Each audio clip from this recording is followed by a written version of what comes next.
एक middle class आदमी जितना पैसा कमाता है ना, उसका ज़्यादातर हिस्सा तो पेट्रोल में, ईएमआई में, बच्चों की फीस इसी में चला जाता है। बेचारे की मुश्किल से तो सेविंग हो पाती है। भगवान न करे ऐसे टाइम पे अगर घर में बीमारी आ जाए, कोई एक्सीडेंट हो जाए, तो सालों की सेविंग एक दिन में फूक जाती है। और अगर भूल के भी ये हादसा उस व्यक्ति के साथ हो जाए जो घर का कमाऊ पूत है, जो कमा के लाता है, तो भैया सेविंग तो गई जो गई, आगे की कमाई पे भी भट्टा बैठ गया। इंडिया में आज भी 70% परिवार ऐसे हैं जो गरीबी रेखा से सिर्फ एक बीमारी दूर है।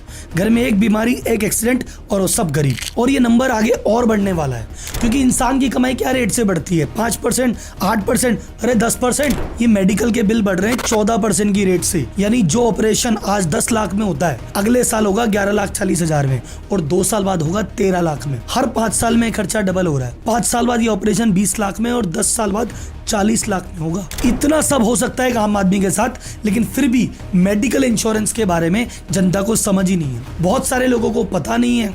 जिनको पता है वो सोचते हैं बाद में ले लेंगे, बाद में ले लेंगे, और जिन्होंने लिया है उम्मीद से बहुत कम लिया है, या फिर ऐसी टर्म्स कंडीशन के साथ लिया है कि जिस दिन क्लेम की जरूरत आएगी ना, उस दिन मिल। हेलो, मैं Mahendra Bhavsar, assure wealth advisory से। अगर आप आपके बच्चों के भविष्य के लिए प्लानिंग करना चाहते हो, आपके रिटायरमेंट के लिए प्लानिंग करना चाहते हो, या आपका कोई भी ड्रीम है उसके लिए प्लानिंग करना चाहते हो निवेश के संबंधी, तो आप नीचे दिए गए नंबर पे फोन कर सकते हो, या क्यूआर कोड स्कैन करके आप फ्री कंसल्टेशन भी बुक कर सकते हो। सही शुरुआत भविष्य की आवश्यक है। Thank you. वीडियो में हम रिटायरमेंट प्लानिंग को बारीकी से समझेंगे। इस पूरे वीडियो को देखने के बाद आप अपनी रिटायरमेंट प्लानिंग खुद से कर पाएंगे। तो सबसे पहले जान लेते हैं कि रिटायरमेंट प्लानिंग की ज़रूरत क्या है। देखिए, जब तक हमारी ज़िंदगी है तब तक बुनियादी ज़रूरतों को पूरा करने के लिए हमें पैसा चाहिए, और जब आप रिटायर हो जाएंगे तो उस समय आपके पास पैसा कहाँ से आएगा? आमदनी का स्रोत लगभग बंद हो चुका होता है, क्योंकि उस एज में हमसे काम होता नहीं है। तो हमारे पास सिर्फ 2 विकल्प बचते हैं। पहला, आज से इन्वेस्टमेंट करना शुरू कर दीजिए ताकि उस समय आपको पैसे की दिक्कत ना हो। और दूसरा, यदि आप पहला विकल्प नहीं चुनते हैं तो आपको अपनी बुनियादी ज़रूरतों के लिए किसी के ऊपर आश्रित रहना पड़ेगा, किसी के ऊपर निर्भर रहना पड़ेगा। अगले सवाल की तरफ बढ़ते हैं। रिटायरमेंट प्लानिंग किस एज में करनी चाहिए? जवाब होगा जिस दिन से आपकी इनकम शुरू होती है। आप में से बहुत से लोग ऐसा सोचते होंगे कि इतनी जल्दी किस बात की है, जब 40 साल के होंगे तो पेंशन प्लान ले लेंगे और 60 साल से पेंशन चालू हो जाएगा। इस एग्जाम्पल को ध्यान से समझिएगा। मान लीजिए कि आपको 60 साल की एज में 4 करोड़ रुपए का फंड चाहिए अपनी रिटायरमेंट के लिए। मैंने यहाँ 4 करोड़ का एग्जाम्पल लिया है, आप चाहें तो अपने लिए 1 करोड़ 2 करोड़ का भी एग्जाम्पल ले सकते हैं। तो यदि आप 25 साल की एज से 2,700 रुपये की SIP करेंगे तो 4 करोड़ रुपए का फंड बन जाएगा जब आप 60 साल के होंगे। ये कैलकुलेशन 15% पर लिया गया है और नीचे के सभी कैलकुलेशन आपको 15% पर ही मिलेंगे। इसी लक्ष्य के लिए यदि आप 30 साल की एज से निवेश करना शुरू करेंगे तो हर महीने आपको 5,800 रुपये की SIP करना होगा 4 करोड़ रुपए का फंड इकट्ठा करने के लिए। आगे बढ़ते हैं। 35 साल की एज से यदि आप निवेश करना शुरू करेंगे तो आपको 12,200 रुपये की SIP करनी होगी, तब जाकर 4 करोड़ रुपए का फंड बनेगा रिटायरमेंट के लिए।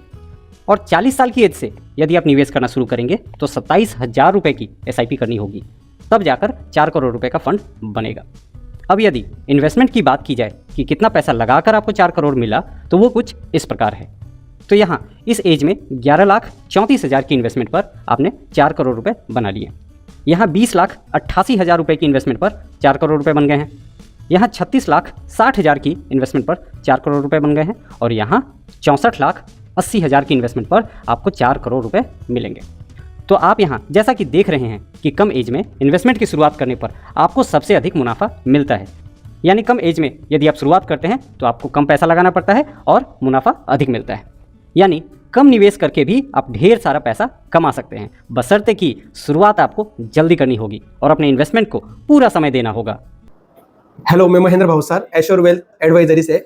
अगर आप आपके बच्चों के भविष्य के लिए प्लानिंग करना चाहते हो, आपके रिटायरमेंट के लिए प्लानिंग करना चाहते हो, या आपका कोई भी ड्रीम है उसके लिए प्लानिंग करना चाहते हो निवेश के संबंधी, तो आप नीचे दिए गए नंबर पे फोन कर सकते हो, या क्यूआर कोड स्कैन करके आप फ्री कंसल्टेशन भी बुक कर सकते हो।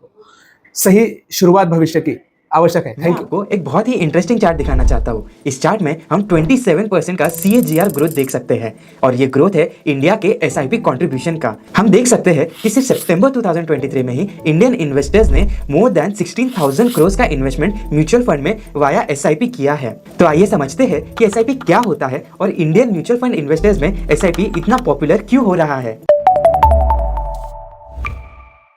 SIP का मतलब है systematic investment plan. SIP investment करने का एक ऐसा मेथड है जहां पे आप रेगुलर इंटरवल्स पे एक फिक्स्ड अमाउंट अपने किसी भी पसंदीदा म्यूचुअल फंड स्कीम में इन्वेस्ट कर सकते हैं। SIP को हम म्यूचुअल फंड्स का रिकरिंग डिपॉजिट भी कह सकते हैं, जहां पर हम मात्र 500 रुपए से भी अपनी रेगुलर इन्वेस्टमेंट शुरू कर सकते हैं। तो अब समझते हैं कि SIP एक्चुअली में काम कैसे करता है। सबसे पहले हमें अपनी पसंदीदा म्यूचुअल फंड स्कीम को सिलेक्ट करना है। उसके बाद हमें अपनी फिक्स्ड अमाउंट सिलेक्ट करनी है। सपोज हम 5000 रुपए की SIP स्टार्ट करना चाहते हैं। इसके बाद हमें अपना टाइम इंटरवल सिलेक्ट करना है। हम इंटरवल मंथली, वीकली या एनुअली भी कर सकते हैं। तो सपोज हम अभी मंथली SIP के लिए ऑप्ट कर रहे हैं। तो इसके बाद हर महीने 5000 रुपए आपकी बैंक से डेबिट होकर म्यूचुअल फंड स्कीम में इन्वेस्ट हो जाएंगे और उसके बदले आपको उस म्यूचुअल फंड स्कीम के कुछ यूनिट्स मिल जाएंगे। SIP कॉन्ट्रीब्यूशन की जो मैसिव ग्रोथ आई है उसके पीछे दो मुख्य कारण हैं। सबसे पहला है रुपी कॉस्ट एवरेजिंग का बेनिफिट। सो रुपी कॉस्ट एवरेजिंग क्या होता है ये समझते हैं। जब मार्केट ऊपर जाता है तब हम म्यूचुअल फंड के कम यूनिट्स खरीदते हैं एंड जब मार्केट नीचे जाता है तो हम उसी म्यूचुअल फंड स्कीम के ज्यादा यूनिट्स खरीदते हैं। इससे हमारी जो इन्वेस्टमेंट कॉस्ट है वो एक एवरेज प्राइस पे होती है। सो SIP का जो दूसरा सबसे बड़ा बेनिफिट है that is power of compounding. आपकी SIP जितने ज्यादा समय तक चलेगी आपको पावर ऑफ कंपाउंडिंग का उतना ज्यादा बेनिफिट मिलेगा।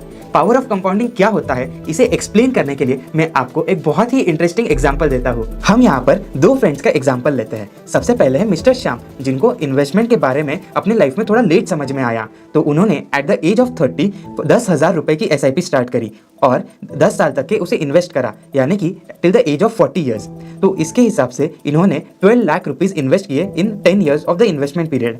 सपोज कंसीडर करते हैं कि उन्हें 12% के रिटर्न्स मिले हैं अपने इन्वेस्टमेंट पे, तो उससे उनकी इन्वेस्टमेंट वैल्यू आती है 23 लाख रुपीज 23,391 रुपीज। तो दूसरा एग्जांपल है उनके ही फ्रेंड मिस्टर राजू का, जो होशियार थे और उन्होंने अपनी investment at the age of 20 years ही स्टार्ट कर दी थी, लेकिन उन्होंने सिर्फ 5,000 रुपए की ही SIP स्टार्ट की और उन्होंने भी अपनी SIP till the age of 40 years invest करी थी, यानी कि कुल 20 साल के लिए उन्होंने पूरी SIP को कंटिन्यू किया। तो उनका भी जो इन्वेस्टमेंट अमाउंट आता है वो है 12 लाख रुपीज और उनके रिटर्न्स भी हम 12% कंसीडर करते हैं। तो इस हिसाब से उनकी जो इन्वेस्टमेंट वैल्यू आती है that comes to ₹49,95,740। So mister Shyam की जो इन्वेस्टमेंट थी वो 1.94 टाइम से मल्टीप्लाई हुई है, लेकिन मिस्टर राजू की उतनी ही अमाउंट की इन्वेस्टमेंट 4.16 टाइम से मल्टीप्लाई हुई है। So this is the magic of compounding. तो यहाँ से हमें ये सीख मिलती है कि हम जितना ज्यादा टाइम इन्वेस्टेड रहेंगे हमारे रिटर्न्स के चांसेस उतने ही बेटर होंगे। सो SIP स्टार्ट करने का सबसे अच्छा दिन होता है आज का।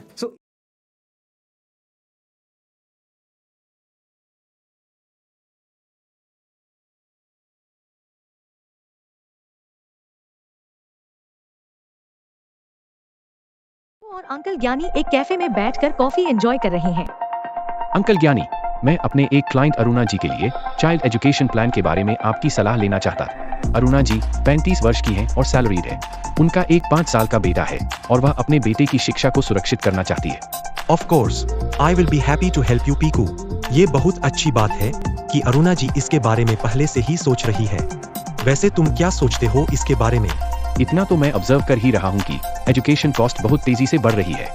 यहाँ तक कि अगर आज मेडिकल स्टडी की कॉस्ट 50 लाख है तो सिर्फ 6% के इन्फ्लेशन के साथ अगले 10 साल में यही कॉस्ट 1 करोड़ से भी ज्यादा हो जाएगी।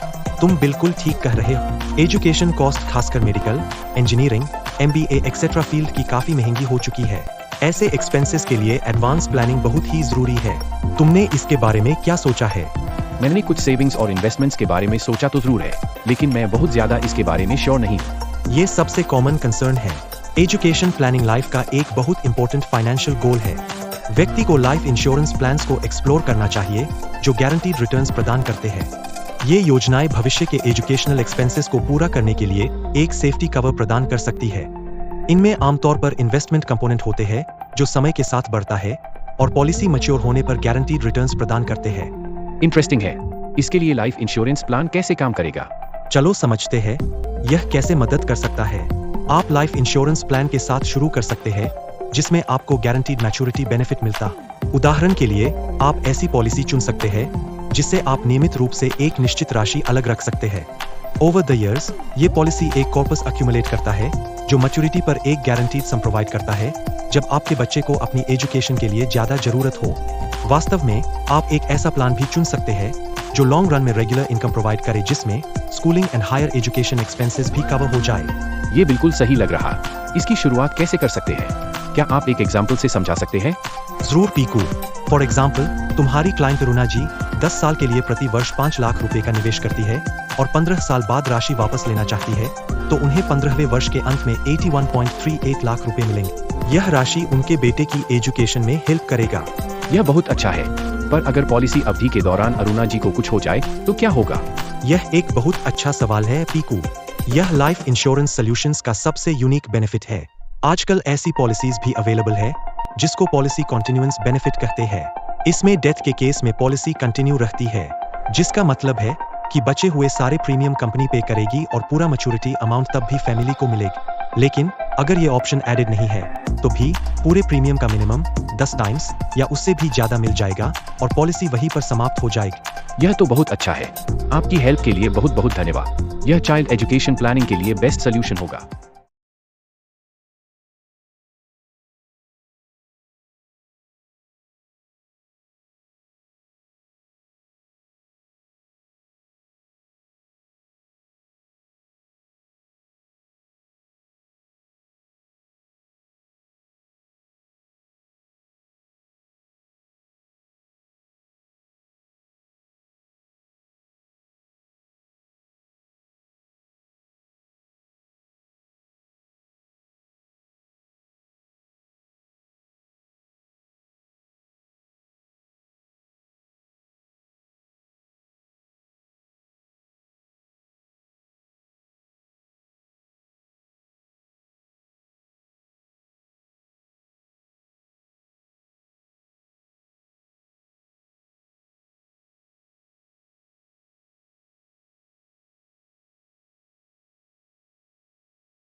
हेलो, मैं Mahendra Bhavsar assure wealth advisory से।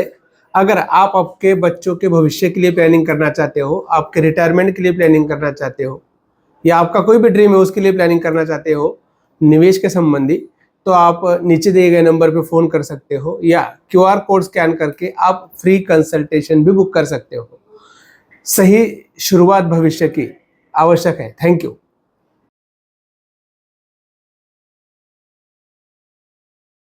तुम्हारी कार और बाइक का अगर इंश्योरेंस रिन्यूअल के लिए आ रहा है तो ये वीडियो देखे बिना अगर रिन्यूअल करोगे घपला हो जाएगा। ऐसी क्या बात है? रिन्यूअल के टाइम पे इंश्योरेंस कंपनी तुमसे एक क्वेश्चन पूछती है, पिछले साल गाड़ी में क्लेम था या नहीं। अब पिछले साल गाड़ी में तुम्हारी क्लेम आया था, तुमसे गाड़ी ठुकी थी, लेकिन जाने अनजाने में तुमने उसको कर दिया नो, कोई क्लेम नहीं था, गाड़ी नहीं ठुकी थी, तो उससे क्या होगा? तुम्हारा प्रीमियम हो जाएगा कम। क्यों? क्योंकि तुमने लिखा है भाई मेरा तो क्लेम ही नहीं, और तुमको मिल जाएगा नो क्लेम बोनस का डिस्काउंट। भाई इंश्योरेंस कंपनी को ऐसा वैसा मत समझो। तुम्हारी नई इंश्योरेंस कंपनी तुम्हारी पुरानी इंश्योरेंस कंपनी से चेक करती है क्लेम हुआ है नहीं हुआ, बाद में करती है विदिन 40-45 डेज, और तुमको एक ईमेल भेजती है और घर पे चिट्ठी भेजती है। अब इंश्योरेंस कंपनी के इस ईमेल और चिट्ठी में लिखा रहता है जो आपको डिस्काउंट मिल गया था ना पहले नो क्लेम को नो करके, वो मुझे पैसा वापस कर दो। अब तुमसे ये ईमेल या चिट्ठी मिस हो गई और वो एक्स्ट्रा डिफरेंस का पैसा तुमने नहीं भरा, अब तुम्हारी गाड़ी गई ठुक, तो तुमको क्लेम नहीं मिलने आ रहा है इंश्योरेंस कंपनी से।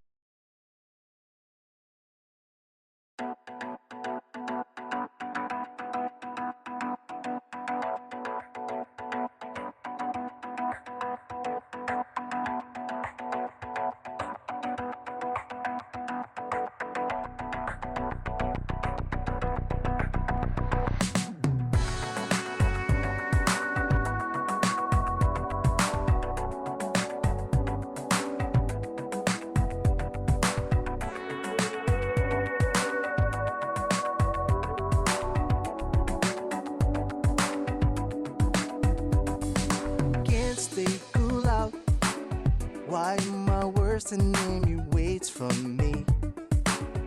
Yeah. Talking too loud, showing the world that he's in charge here. Your face can't deny it. No matter what you say, their eyes don't show lights. No way, no way. You can't disguise. Recycle all the hurt that bursts from the side. That's all you'll ever need. I never wait. Bank सिर्फ उनको loan देता है जिनके पास already पैसा होता है। जिसको वास्तव में पैसे की जरूरत है उसको कोई फूटी कौड़ी नहीं देता। ऐसा ही होता है इंश्योरेंस में भी।